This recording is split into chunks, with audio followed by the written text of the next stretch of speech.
documentary fever. So if you've not got that fever yet, trust me, this next chat is going to be helping you to develop that fever. Ladies and gentlemen, Mr. Girish Dwibhashyam, the COO of DocuBay, along with Ms. Kalpana Ravi, Associate Editor, IndianTelevision.com. Today we have Girish from DocuBay. Just watched the AV, which is fantastic. The kind of content which DocuBay has. So we are going to chat with Girish on what DocuBay does and how well does documentaries work in India. Over to you. Well, yeah, I mean, thanks for the compliment. I think we have a catalog of international documentaries which we have acquired and curated from all over the world, from some of the leading factual entertainment creators. And we have built a platform over the last 4 years, working hard on the product and the content curation. And now today we are looking at an app which is the go-to destination for international documentaries in India, and among the very few internationally to cater to this segment. And I can confidently say that we own the space in India, and we own a large chunk of documentary viewership around the world as a dedicated platform for international documentaries. And so yeah, I mean that's what we have built over the last 4 years. Girish, tell me, when it comes to documentaries, which is very huge internationally, what is the kind of audience in India who are attracted towards documentaries, and what are the kind of people who watch documentaries? Okay, so in India we have around 690 million internet users, and out of that, I mean, in general, if we consider the 1.4 billion population, it is estimated 250 million are either people who speak English or understand English. So if we do the math, then out of 690 million, we are looking at 250 million internet speaking or understanding individuals within India. So we are looking at 35 to 40% of internet users who understand English language, and that is the kind of addressable audience we are looking at only in India. And I'm not even getting into countries like US where 350 million entire population speaks English, UK and other English speaking countries. So all in all, if we are looking at the addressable size for documentaries, if we just focus on English language documentaries, we are looking at almost more than 1 billion people on the planet. So I think that's the kind of scale we are looking at. Now coming to India, the English speaking people, they are almost 80 to 90% of even a US population. So that's the kind of population we are looking at. So hence, we believe that documentaries are very much mainstream, and till now they have been funneled into a very narrow pipe of broadcast. But now, because of internet, things have opened up. And I think the biggest testimony for how popular factual entertainment is, if you look at some of the top 5 content creators on YouTube, almost 3 to 4 out of the top 5 are non-fiction content creators. So, I mean, that's the kind of demand we are looking at, and we cater to the non-fiction space, and documentaries are just, one form in which we are offering factual entertainment. Girish, in India, are you dubbing these documentaries into other languages so that you get better eyeballs? Very good question. See, as of now, we are sticking to English language, but we are not ruling out on dubbing these documentaries in other languages as well. So definitely that's something that's on cards. But I think, as I said, the addressable market for us, even with the current content that we have, it's quite deep, and the biggest example for that is the kind of numbers we are seeing on our D2C platform and with our partners, which include some of the leading telcos and aggregator platforms as well. So considering that eyeballs, I think we have just started the journey. I think language is definitely something which we'll consider going forward. You've been acquiring, acquisitions from across the world. Do you think you want to invest money in India to, produce documentaries in India? I think there are enough filmmakers over here who would want to listen to that. No, definitely. I think that's a natural progression for an OTT to start with acquired content and then go on to create its own original content. And that's exactly what we are doing. As we speak, we have already greenlit multiple projects. We have already, some of the projects are on floor. And as soon as in the next couple of months, we'll start seeing almost monthly releases of our original documentaries. And these documentaries will be a reflection of the brand DocuBay and what the brand stands for. And these documentaries are an opportunity for us to kind of exploit the learnings that we've had with respect to what users are watching on our platform all these years. So I think we'll give it our everything in these originals, and a lot of research is being done as we speak. So I think what we are expecting to see is something that we hope to be proud of. What is your subscription model, and how you are on smart TVs today, because the world is moving towards connected TVs. But what are the other kind of, aggregator platforms are you on for, and how do people subscribe to your platform? Sure. So we are primarily an SWOT service. We also have a fast channel as well. But we have our D2C product, which is available on almost every platform out there, Android, iOS, every smart TV device, you can find DocuBay. So our D2C distribution is completely maxed out, and we are there everywhere. And in terms of our B2B, of course, we work very closely with some of the leading telecom operators here in India. We are part of their bundle plans, and we are also available a la carte on some of these platforms.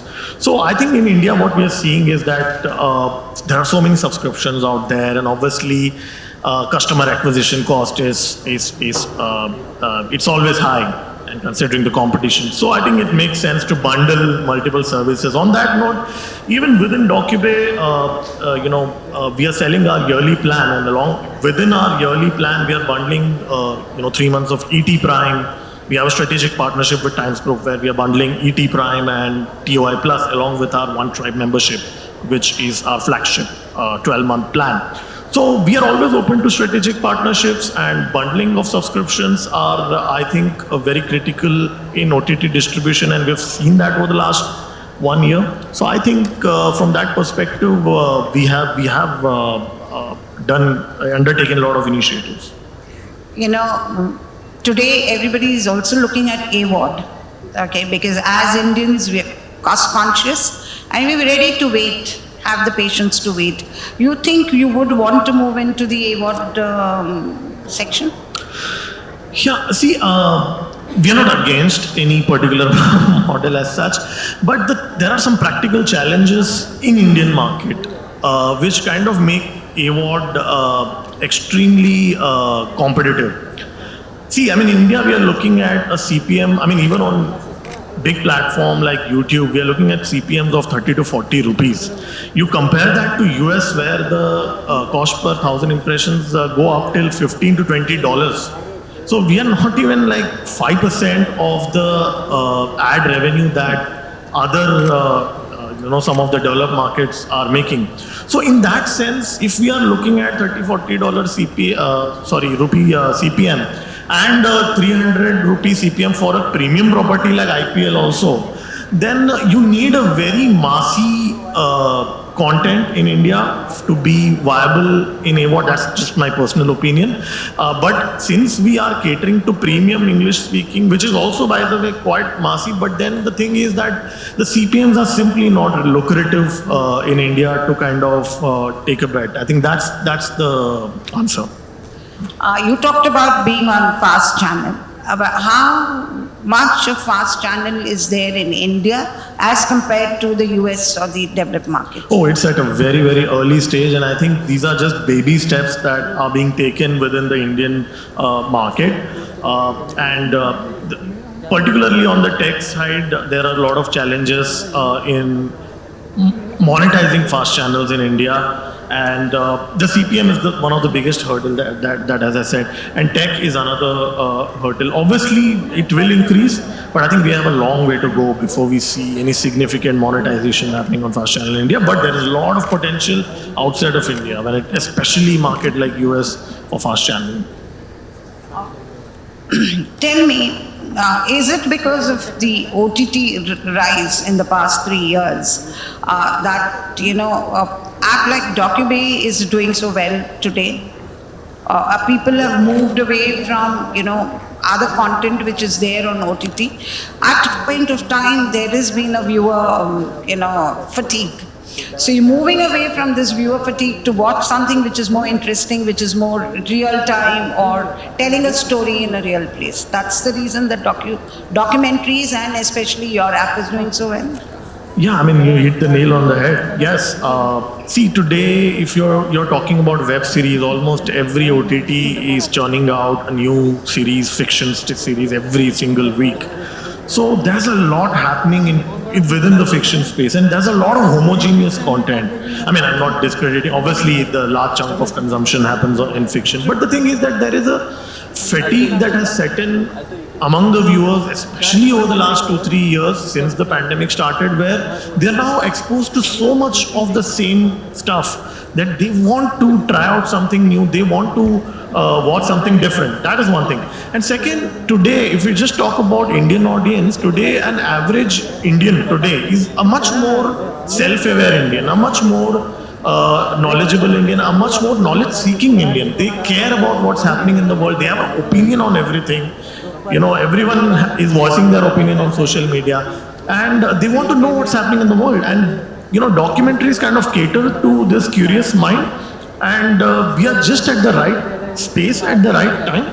Not too early, not too late, but I think this is a wave that is happening, and we'd love to ride that wave. Okay. Any questions? Anybody would like to ask? Very good afternoon, sir. Very heartening for documentarians and non-fiction speakers, writers, communicators to hear about you and the kind of space you offer. My question is pertaining to the wealth of talent we have within our country, be it university or students who have passed out and are working fresh in the industry. Because short film is the need of the hour, keeping the attention span of the audiences with due respect to fiction TV. And the niche that you have said is getting more and more meaningful at DocuBay.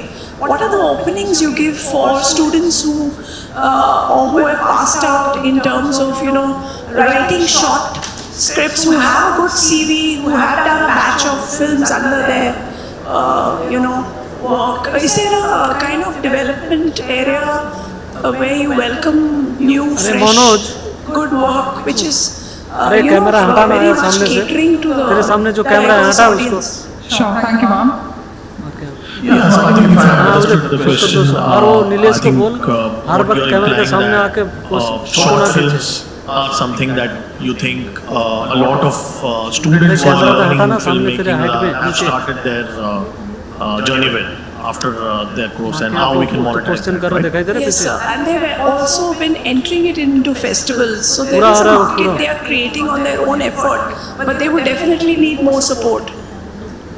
So would you encourage short film content?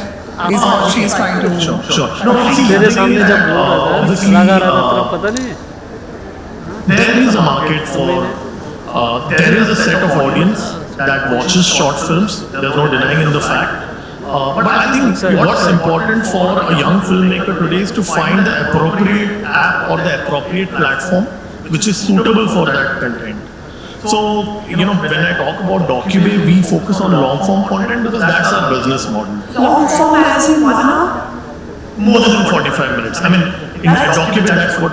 That's very much doable from our side. Okay, so we'd love to hear from you. I mean, maybe after the session. We definitely are encouraging young filmmakers, but the only thing that we consider before we work with companies is that the concepts and ideas that we look at for documentaries. We are totally fine with passion projects or people who want to do things which they believe in. But at the same time, we should also be cognizant to the user demand or the market Very much. demand. So I think we are very much open to working with new Because filmmakers. these films are made with a lot of research. Right, absolutely.